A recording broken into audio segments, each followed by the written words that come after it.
Bismillahirrahmanirrahim. Assalamualaikum warahmatullahi wabarakatuh. Pertama-tama marilah kita panjatkan puji syukur kehadirat Allah Subhanahu wa taala yang telah memberikan kita kesehatan, kekuatan, kenikmatan. Salawat dan salam marilah kita aturkan junjungan kita Nabi besar baginda Muhammad sallallahu alaihi wasallam yang telah membawa kita dari alam kegelapan menuju alam terangnya. Ya baik, perkenalkan nama saya Iswanto Abdul Qadir Lahai. Saya mahasiswa dari Prodi Pendidikan Kepelatihan Olahraga, Fakultas Olahraga dan Kesehatan. Saya mahasiswa semester 2. NIM 8324-22059. Saya di sini untuk memenuhi tugas mata kuliah Pancasila yang diampu oleh Bapak Saleh Al-Hamid SIP MA. Ya, langsung saja kita masuk ke pemaparan materi. Di sini saya dari kelompok 6 akan memaparkan materi tentang bagaimana Pancasila menjadi sistem etika. Pengertian etika. Etika berasal dari bahasa Yunani atau ethos yang artinya tempat tinggal yang bisa, pandang rumput, kandang, kebiasaan, adat, watak, perasaan, sikap, dan cara berpikir. Secara etimologis, etika berarti ilmu tentang segala sesuatu yang bisa dilakukan atau ilmu tentang adat kebiasaan. Dalam arti ini, etika berkaitan dengan kebiasaan hidup yang baik, tata cara hidup yang baik pada diri seseorang maupun masyarakat. Etika dalam arti yang luas ialah yang membahas tentang kriteria baik atau buruk. Berikut B. Menanya alasan diperlukannya Pancasila sebagai sistem etika. Beberapa alasan mengapa Pancasila sebagai sistem etika. Itu perlu dalam menyelenggarakan kehidupan bernegara di Indonesia, meliputi hal-hal sebagai berikut. Yang pertama, dekadensi moral yang melanda kehidupan masyarakat, terutama generasi muda sehingga membahayakan kelangsungan hidup bernegara. Yang kedua, korupsi akan bersima merajalela karena para penyelenggaraan negara tidak memiliki rambu-rambu normatif dalam menjalankan tugasnya. Ketiga, kurangnya rasa perlu kontribusi dalam pembangunan melalui pembayaran pajak. Keempat, pelanggaran hak-hak asasi manusia atau disebut dengan HAM dalam kehidupan bernegara di Indonesia ditandai dengan melemahnya penghargaan seseorang terhadap hak pihak lain. Kelima, kerusakan lingkungan yang berdampak terdapat berbagai aspek kehidupan manusia seperti kesehatan, kelancaran penerbangan, nasib bergenerasi yang akan datang, globalisasi warming, perubahan cuaca, dan lain sebagainya. Berikut C. Menggali sumber historis, sosiologis, politis tentang Pancasila sebagai sistem etika. Yang pertama, sumber historis. Pada zaman Orde Lama, Pancasila sebagai sistem etika masih berbentuk sebagai filosofi atau Weltanschauung.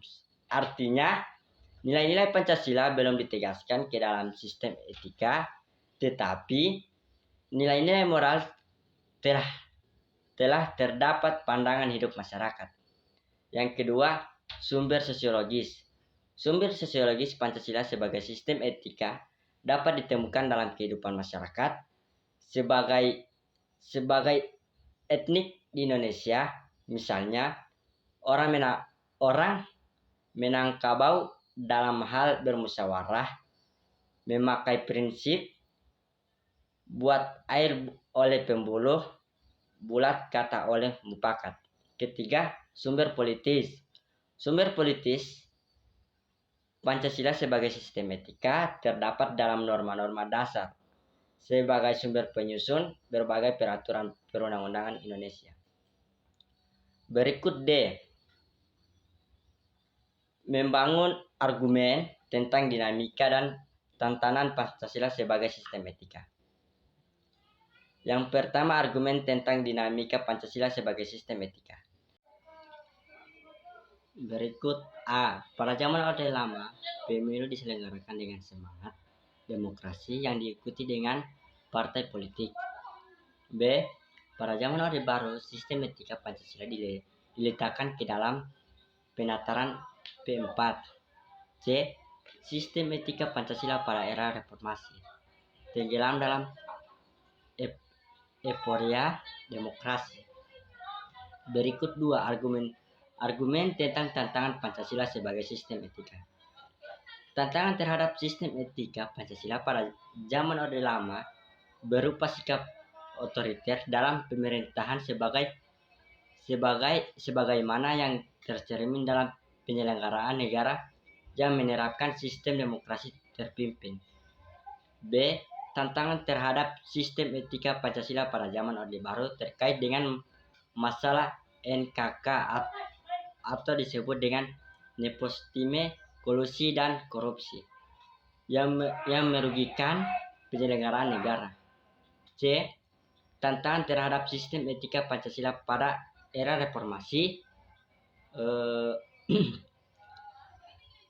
era reformasi berupa euforia kebebasan berpolitik sehingga mengabaikan norma-norma moral. Berikut B. Urgensi Pancasila sebagai sistem etika. Hal-hal penting yang sangat urgen bagi pengembangan Pancasila sebagai sistem etika meliputi hal-hal sebagai berikut. Yang pertama, meletakkan sila-sila Pancasila sebagai sistem etika berarti menempatkan Pancasila sebagai sumber moral dan inspirasi sebagai penentu sikap, tindakan, dan keputusan yang diambil setiap warga negara. Kedua, Pancasila sebagai sistem etika memberi bagi setiap warga negara sehingga memiliki orientasi yang jelas dan dalam tata pergaulan baik lokal, nasional, regional, maupun internasional. Yang ketiga, Pancasila sebagai sistem etika dapat menjadi dasar analisis bagi berbagai kebijakan yang dibuat oleh penyelenggara negara sehingga kita keluar dari semangat negara kebangsaan yang berjiwa Pancasila. Keempat, Pancasila sebagai sistem etika dapat menjadi filter untuk menyaring pluralitas. Sekian dari saya.